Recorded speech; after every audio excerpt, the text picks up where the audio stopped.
Hi all, today I'm going to discuss valuation of consignment stock. The consignee may not be able to sell all the goods sent to him on consignment. Therefore, at the end of the year, there may be some unsold stock lying with him. Such unsold stock should be valued at cost price or market price, whichever is less. However, cost price includes all non-recurring expenses incurred by the consignor and the consignee. Non-recurring expenses are those expenses which are incurred in bringing the goods to saleable condition and incurred for sending the goods up to the consignee's place. Thus, all expenses of consignor are non-recurring, but all expenses of the consignee cannot be treated as non-recurring. കൺസൈൻമെന്റിന്റെ കേസിൽ consignor send ചെയ്ത മുഴുവൻ സാധനങ്ങളും കൺസൈനിക്ക് വിൽക്കാൻ പറ്റണമെന്നില്ല. അത്തരത്തിൽ year എൻഡിൽ ബാക്കിയുള്ള unsold ആയിട്ട് ബാക്കിയുള്ള സ്റ്റോക്കിനെയാണ് അൺസോൾഡ് സ്റ്റോക്ക് എന്ന് പറയുന്നത്. അത് കോസ്റ്റ് പ്രൈസിലോ മാർക്കറ്റ് പ്രൈസിലോ വിച്ച് എവർ ഈസ് ലെസ്, നമുക്കറിയാലോ സ്റ്റോക്ക് വാല്യൂ ചെയ്യുന്നത് cost price or market price whichever is less എന്നുള്ള റൂൾ ഉപയോഗിച്ചിട്ടാണ്. അപ്പം അത്തരത്തിലാണ് വാല്യൂ ചെയ്യുന്നത്.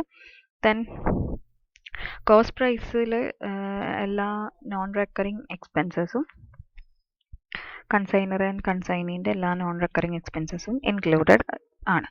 നോൺ റെക്കറിങ് എക്സ്പെൻസസ് എന്ന് പറഞ്ഞു കഴിഞ്ഞാൽ ഗുഡ്സ് സെയിലബിൾ കണ്ടീഷനിലേക്ക് എത്തിക്കുന്നതിന് വേണ്ടിയിട്ട് പിന്നെ ഇൻകർ ചെയ്യുന്ന എക്സ്പെൻസസ് ആണ്. അതുവരെയുള്ള എക്സ്പെൻസസിനെയാണ് നോൺ റെക്കറിങ് എക്സ്പെൻസസ് എന്ന് പറയുന്നത്. അതുകൊണ്ട് തന്നെ കൺസൈനറുടെ എക്സ്പെൻസസ് ഒക്കെയും നോൺ റെക്കറിങ് എക്സ്പെൻസസ് ആണ്. പക്ഷെ കൺസൈനീൻ്റെ എക്സ്പെൻസസ് ഒന്നും നോൺ റെക്കറിങ് നേച്ചറിലുള്ളത് അല്ല. Then only cartage, landing charges, unloading charges, clearing charges, customs duty, octroi, carriage inward, etc. can be taken as non-recurring in nature. The expenditure incurred after the goods have been reached consignee's place should be ignored in stock valuation. കൺസൈനിൻ്റെ പ്ലേസിൽ എത്തിക്കഴിഞ്ഞാൽ incur ചെയ്യുന്ന എക്സ്പെൻസസിന് ignore ചെയ്യുകയാണ് ചെയ്യുന്നത് stock വാല്യൂഷൻ്റെ കേസിൽ. These includes godown rent, carriage outward, establishment expenses, insurance charges, warehouse charges or any other selling expenses. These should not be taken for stock valuation. Then, in short, all expenses of consignor and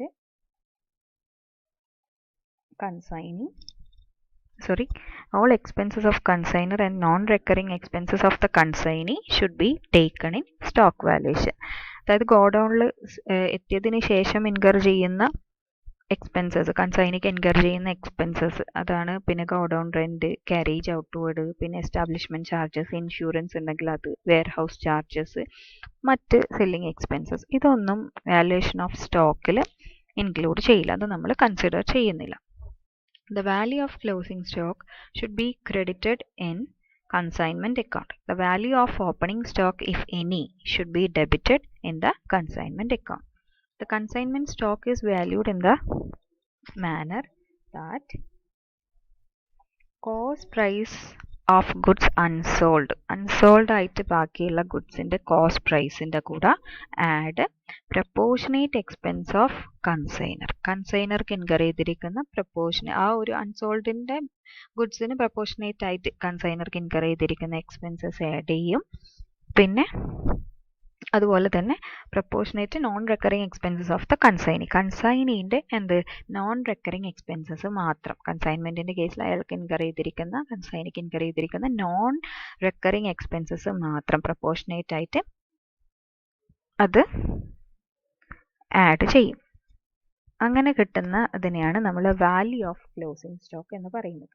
അതായത് unsold ഗുഡ്സിൻ്റെ cost പ്രൈസിൻ്റെ കൂടെ കൺസൈനറുടെ proportionate എക്സ്പെൻസസും non recurring expenses, കൺസൈനീൻ്റെ non recurring എക്സ്പെൻസസും കൂടി add ചെയ്തിട്ട് കിട്ടുന്ന വാല്യൂനെയാണ് വാല്യൂ ഓഫ് ക്ലോസിംഗ് സ്റ്റോക്ക് എന്ന് പറയുന്നത്. ഇനി ഒരു ശ്രദ്ധിക്കേണ്ട കാര്യം എന്താണെന്ന് വെച്ച് കഴിഞ്ഞാൽ, if details of consignee's expenses are not given in the question, അതായത് ക്വസ്റ്റ്യനിൽ പിന്നെ കൺസൈനീൻ്റെ എക്സ്പെൻസസിനെ കുറിച്ചിട്ട് ഡീറ്റെയിൽ ആയിട്ട് തരുന്നില്ല. Just giving say that 2000 as consignee's expenses അങ്ങനെ കാറ്റഗറൈസ് ചെയ്തിട്ടോ അല്ലെങ്കിൽ ഓരോ എക്സ്പെൻസസിൻ്റെയും സെപ്പറേറ്റ് എമൗണ്ടോ തരുന്നില്ല. ഒരു ടോട്ടൽ എക്സ്പെൻഡിച്ചർ ഇങ്ങനെ ഒരു സമ്മാണ് തരുന്നതെങ്കിൽ the consignee's expense should be ignored in stock valuation. അത്തരത്തിൽ സ്റ്റോക്ക് വാല്യൂഷൻ്റെ സമയത്ത് ഇത്തരം എക്സ്പെൻസസ് നമ്മൾ കൺസിഡർ ചെയ്യില്ല. And another point is that if the invoice price of the goods sent is given, consignment stock may be valued at the invoice price. ഇനി invoice പ്രൈസിലാണ് goods send ചെയ്തതെങ്കിൽ invoice പ്രൈസിലായിരിക്കും നമ്മൾ എന്ത് ചെയ്യുക, ഈ സ്റ്റോക്കിൻ്റെ വാല്യൂ കൺസിഡർ ചെയ്യുന്നത്. Okay, ഇത്രയും point ഓർക്കേണ്ടതാണ്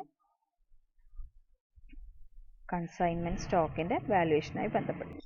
valuation of സ്റ്റോക്കിൻ്റെ ഒരു എക്സാമ്പിൾ നോക്കാം. Muthu of Chennai sent 100 cycles at a cost of rupees 1200 each to Jayaraj of Alappuzha on consignment basis. Muthu paid loading charges 2000, freight 1500 and insurance 500. Jayaraj has spent 200 as cartage, 300 as loading and unloading charges, 1000 as godown rent and selling expenses rupees 350. At the end of the accounting period, 25 cycles remained unsold. The selling price is 1600 per cycle. Calculate the value of stock. ഇതാണ് question. അതായത് Muthu of ചെന്നൈയിലുള്ള Muthu 100 cycles 1200 cost പ്രൈസിന് ജയരാജിന് consignment ബേസിസിൽ send ചെയ്യുന്നു. അപ്പോൾ Jayaraj consignee, മുത്തു consignor. അതിൽ കൺസൈനർക്ക് incur ചെയ്തിരിക്കുന്ന expense എന്ന് പറഞ്ഞു കഴിഞ്ഞാൽ ലോഡിംഗ് ചാർജസ്, ഫ്രൈറ്റ്, ഇൻഷുറൻസ്. ഇത് 2000, 1500, 500 എന്ന വകയിൽ. പിന്നെ ജയരാജിന് കൺസൈനിക്ക് ഇൻകർ ചെയ്തിരിക്കുന്ന എക്സ്പെൻസ് കാർട്ടേജിന് 200, ലോഡിംഗ് ആൻഡ് അൺലോഡിങ്ങിന് 300, ഗോഡൗൺ റെൻറ്റ് 1000, പിന്നെ സെല്ലിംഗ് എക്സ്പെൻസ് 350. ഇയർ എൻഡിൽ 25 യൂണിറ്റ് അല്ലെങ്കിൽ 25 സൈക്കിൾ എന്തുണ്ട്, അൺസോൾഡ് ആയിട്ട് ബാക്കിയുണ്ട്. സെല്ലിംഗ് പ്രൈസ് 1600 ആയിരുന്നു. അപ്പോൾ ഈ ഒരു കേസിൽ വാല്യൂ ഓഫ് സ്റ്റോക്ക് എങ്ങനെ കാണും എന്ന് നോക്കാം. 25 ആണ് അൺസോൾഡ് ആയിട്ടുള്ളത്. അപ്പോൾ സ്റ്റോക്ക് എന്ന് പറയുന്നത് 25 സൈക്കിളാണ്. അപ്പോൾ അതിൻ്റെ കോസ്റ്റ് പ്രൈസ് നമ്മൾ കൺസിഡർ ചെയ്യുന്നു. അതായത് ഇവിടെ കോസ്റ്റ് പ്രൈസിനാണല്ലോ സെൻഡ് ചെയ്യുന്നത്. അപ്പോൾ അതുകൊണ്ട് നമ്മൾ കോസ്റ്റ് പ്രൈസിലെ വാല്യൂ കൺസിഡർ ചെയ്യുന്നു. 25,000-ന് 25 സൈക്കിളിന് 1200 വെച്ചിട്ട് 30,000 ആണ് കോസ്റ്റ് പ്രൈസ് വരിക. പിന്നെ നമ്മൾ അതിൻ്റെ കൂടെ ആഡ് ചെയ്യേണ്ടത് എന്താണ്, വാല്യൂ ഓഫ് സ്റ്റോക്ക് കണ്ടുപിടിക്കാൻ proportionate expense of the consignor. ഇപ്പോൾ കൺസൈനറുടെ മൊത്തം എക്സ്പെൻസ് നോക്ക്. ഇവിടെ ലോഡിംഗ് ചാർജ് ആയിട്ട് 2000-ഉം പിന്നെ ഫ്രൈറ്റ് 1500-ഉം പിന്നെ ഇൻഷുറൻസ് 500-ഉം. ഇത്രയാണ് കൺസൈനറുടെ എക്സ്പെൻസ്. അപ്പോൾ മൊത്തം കൺസൈനറുടെ എക്സ്പെൻസസ് നോൺ റെക്കറിംഗ് ആണല്ലോ. അതുകൊണ്ട് തന്നെ അതിൻ്റെ പ്രപ്പോർഷനേറ്റ് എക്സ്പെൻസ്, അതായത് ഇവിടെ 100 യൂണിറ്റ്സ് സെൻഡ് ചെയ്യാനാണ് ഇത്രയും എക്സ്പെൻസ് കൺസൈനർക്ക് ഉണ്ടായത്. അതുകൊണ്ട് തന്നെ അത് 25, അതായത് പ്രപ്പോർഷനേറ്റ് ആയിട്ട് അൺസോൾഡ് ആയിട്ടുള്ളതിൻ്റെ ഏകദേശം എത്ര വരും എന്നാണ് നമ്മൾ നോക്കുന്നത്. കറക്റ്റായിട്ട് എത്രയാണ് എമൗണ്ട് വരിക എന്ന് നോക്കിക്കഴിഞ്ഞാൽ മൊത്തം എക്സ്പെൻഡിച്ചറിന് 25 യൂണിറ്റിലേക്ക് കൊടുക്കും. 25/100, അതായത് 2000, 1500, 500, അത്രയും ടോട്ടൽ എമൗണ്ടിന് എന്താ 25 സൈക്കിൾസിന് എത്ര കറസ്പോണ്ടിങ് ആയിട്ട് എത്ര എമൗണ്ട് എക്സ്പെൻസ് ഇൻകർ ചെയ്തുന്നു എന്ന് നമ്മൾ കാൽക്കുലേറ്റ് ചെയ്യുന്നു.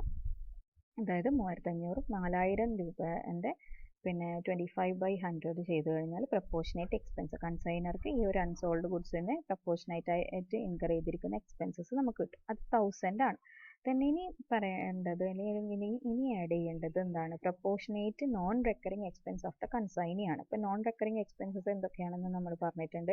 Cartage, landing charges, unloading charges, clearing charges, customs duty, octroi, carriage inward, അതൊക്കെയാണ്. പിന്നെ ഗോഡൗണിലേക്ക് എത്തിയതിന് ശേഷം വരുന്ന എക്സ്പെൻസസ് ഒക്കെ എന്താണ്, അത് നമ്മൾ കൺസിഡർ ചെയ്യില്ല. സെല്ലിംഗ് എക്സ്പെൻസസും ഗോഡൗൺ റെൻറ്റും അതൊന്നും. അപ്പോൾ ഈ ഒരു കേസിൽ നമ്മളോട് കാർട്ടേജ് 200, 300 ലോഡിംഗ് ആൻഡ് അൺലോഡിംഗ് എന്ന് പറയുന്നുണ്ട്. അത് കൂടാണ്ട് പിന്നെ ഗോഡൗൺ റെൻറ്റും പിന്നെ എന്താ സെല്ലിംഗ് എക്സ്പെൻസും ആണ് പറയുന്നത്. അപ്പോൾ ഗോഡൗൺ റെൻറ്റും സെല്ലിംഗ് എക്സ്പെൻസസും സെയിൽ ചെയ്യാൻ വേണ്ടി ഇൻകർ ചെയ്യുന്ന എക്സ്പെൻസസ് ആയതുകൊണ്ട് അല്ലെങ്കിൽ കൺസൈനീൻ്റെ പ്ലേസിൽ എത്തിയതിന് ശേഷമുള്ള എക്സ്പെൻസസ് ആയതുകൊണ്ട് അത് നമ്മൾ കൺസിഡർ ചെയ്യില്ല. നോൺ റെക്കറിംഗ് ആയിട്ടുള്ള മറ്റ് എക്സ്പെൻസസ്, അതായത് 200-ഉം 300-ഉം മാത്രം. അപ്പോൾ അതിൻ്റെ പ്രപ്പോർഷനേറ്റ് എക്സ്പെൻസ് അൺസോൾഡ് ഗുഡ്സിന് മേലെയുള്ള പ്രപ്പോർഷനേറ്റ് എക്സ്പെൻസ് നമ്മൾ കാൽക്കുലേറ്റ് ചെയ്യുന്നു. 200 + 300 ഇൻറ്റു 25/100, അത് എത്രയാണ്, 125 ആണ്. ഇതൊക്കെ ആഡ് ചെയ്ത് കഴിഞ്ഞാൽ നമുക്ക് എന്ത് കിട്ടും, വാല്യൂ ഓഫ് സ്റ്റോക്ക് കിട്ടും.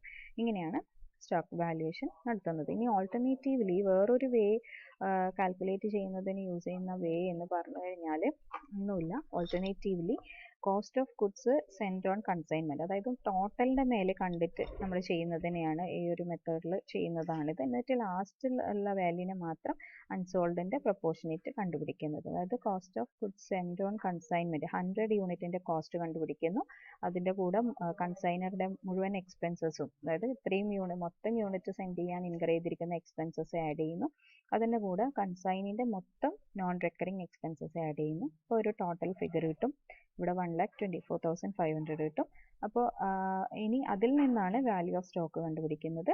അത് 25 സൈക്കിളാണ് അൺസോൾഡ് ആയിട്ടുള്ളത് കൊണ്ട് 1,24,500ൻ്റെ 25/100 കണ്ടുപിടിക്കും. 31,125. ഇത് തന്നെയാണ് നമ്മൾ മറ്റേ മെത്തേഡിൽ ചെയ്തപ്പോൾ കിട്ടിയത്. അപ്പോൾ ടോട്ടലിൻ്റെ എമൗണ്ടിന് വേണമെങ്കിലും അങ്ങനെ കണ്ടുപിടിച്ചിട്ട് ലാസ്റ്റ് വാല്യൂ ഓഫ് സ്റ്റോക്ക് മാത്രം പ്രൊപ്പോർഷനേറ്റ് ആയിട്ട് കണ്ടുപിടിക്കാം. അതല്ലാന്നുണ്ടെങ്കിൽ ആദ്യം പറഞ്ഞ മെത്തേഡിലും ചെയ്യാം. ഇവിടെ ശ്രദ്ധിക്കേണ്ട കാര്യം എന്താണെന്ന് വെച്ച് കഴിഞ്ഞാൽ being recurring expenses godown rent and selling expenses incurred by the consignee have been ignored in stock valuation. Stock വാല്യുവേഷനിൽ കൺസൈനിൻ്റെ ഗോ ഡൗൺ റെൻറ്റും അങ്ങനെയുള്ള എക്സ്പെൻസസ്, സെല്ലിംഗ് എക്സ്പെൻസസ് ഒക്കെ ഉണ്ടെങ്കിൽ അതൊക്കെ ഇഗ്നോർ ചെയ്യുക. അതുപോലെ unit consigned are 100, the expenses are incurred for 100 units. അപ്പം 100 യൂണിറ്റ്സ് ആണ് സെൻഡ് ചെയ്യുന്നത്.